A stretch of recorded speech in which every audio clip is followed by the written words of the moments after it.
जय श्री कृष्णा। आइए आत्मतत्व के बारे में आगे का प्रश्न आंसर जानते हैं। भगवान कौन है, जीवन का वास्तविक श्रेय क्या है, यहाँ तक तो हम लोग ने जान लिया। भगवान शब्द का अर्थ क्या है जानते हैं।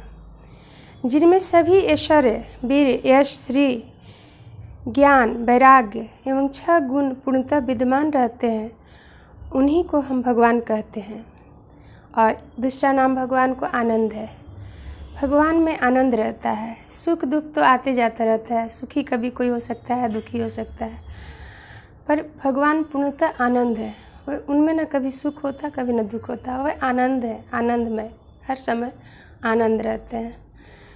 तो भगवान आनंद है। भगवान साकार है या निराकार है? भगवान साकार हैं, लेकिन उनका रूप अप्राकृत है। श्री कृष्ण सच्चिदानंद विग्रह है, नित्य ज्ञान और आनंदमय मूर्ति हैं, लेकिन उनकी अंग ज्योति निराकार है। आगे का प्रश्न आता है कि कितने प्रकार के योगी होते हैं? योगी 4 प्रकार के होते हैं। कौन कौन? कर्म योगी, ज्ञान योगी, ध्यान योगी और भक्ति योगी। हम सब भक्ति करते हैं। कौन से योगी निराकार ब्रह्म की उपासना करते हैं? ज्ञान योगी निराकार ब्रह्म की उपासना करते हैं। ज्ञान योगी जो होते हैं निराकार ब्रह्म की उपासना करते हैं। कौन से योगी हृदय में परमात्मा की उपासना करते हैं? अष्टांग योगी या ध्यान योगी ध्यान के माध्यम से परमात्मा की उपासना करते हैं। कौन से योगी भगवान की प्रत्यक्ष उपासना करते हैं? भक्ति योगी, जैसे साधारण मनुष्य भगवान की प्रतिमा के सामने, मंदिर में जाकर फोटो के सामने, भक्ति योगी भक्ति के माध्यम से भगवान की उपासना करते हैं।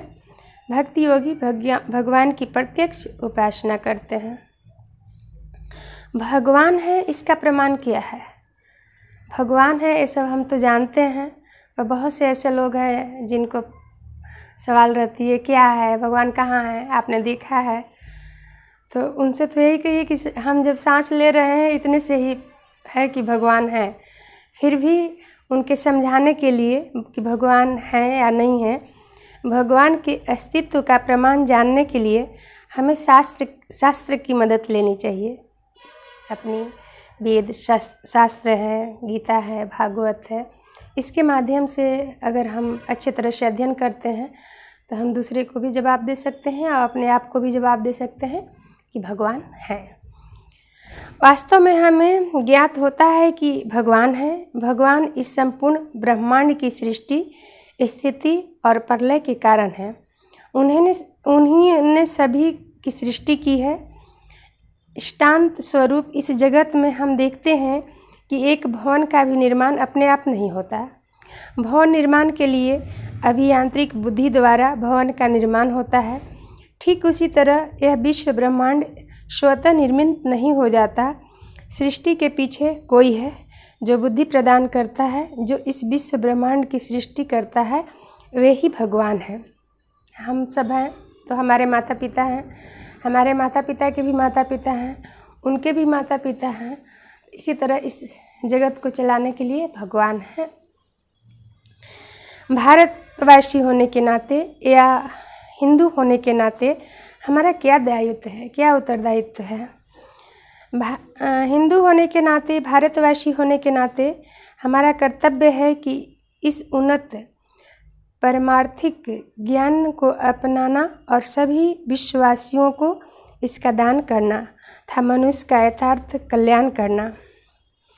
भगवान के साथ जड़ जगत का संपर्क क्या है? जड़ जगत भगवान की निकृष्ट बहिरंगा शक्ति से निर्मित है।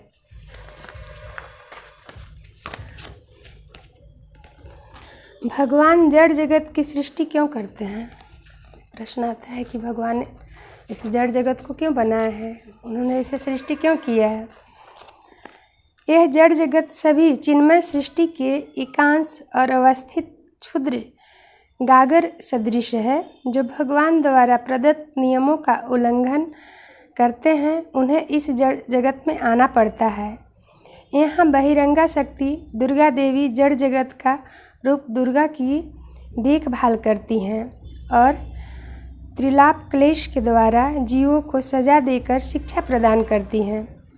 भगवान जड़ जगत की सृष्टि इसलिए करते हैं ताकि जीव अपना मिथ्या प्रभुत्व स्थापित करने की आकांक्षा और भोग वासना का परित्याग करके भगवान भजन के माध्यम से भगवान श्री कृष्ण के पास भगवत धाम में फिर से वापस आ सके।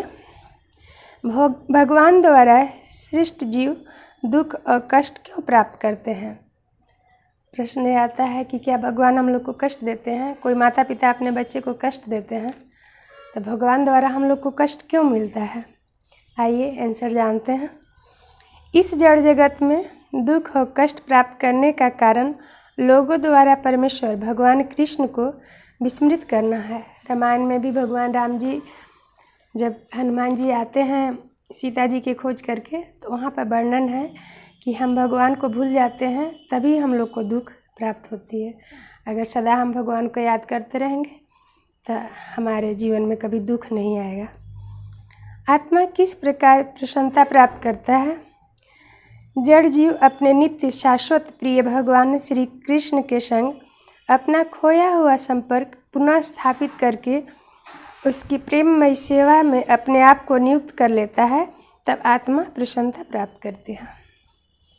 किस प्रकार का व्यक्ति मिथ्याचारी कहलाता है? आइए जानते हैं। जो कर्म इंद्रियों को तो बस में कर लेता है किंतु उनका मन इंद्रिय विषयों का चिंतन करता रहता है, वह निश्चित रूप से स्वयं को धोखा देता है और मिथ्याचारी कहलाता है। बहुत से ऐसे लोग हैं जो तो दिखावे में करते हैं कि हम बहुत ही संत हैं, बहुत ही हमें साधु है, पर उनका अंदर से दूसरे के प्रति या और भी चीज़ों के प्रति उनका मन, इंद्रियां अपने मन को अच्छे से संभाल नहीं पाते हैं। वे अपने आप को भी धोखा देते हैं और समाज को भी धोखा देते हैं। आइए आगे का प्रश्न अब हम अगले वीडियो में अपलोड करूँगी।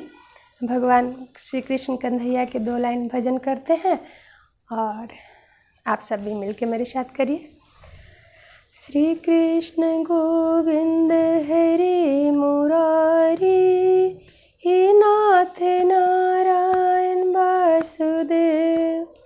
श्री कृष्ण गोविंद हरे मुरारी, हे नाथ नारायण वासुदेव। बोलिए कृष्ण भगवान की जय। जो लोग इस वीडियो को देख रहे होंगे या सुन रहे होंगे उन सब से मेरा निवेदन है कि ज़रूर सब्सक्राइब करिएगा और लाइक कीजिएगा। जय श्री कृष्णा, राधे राधे।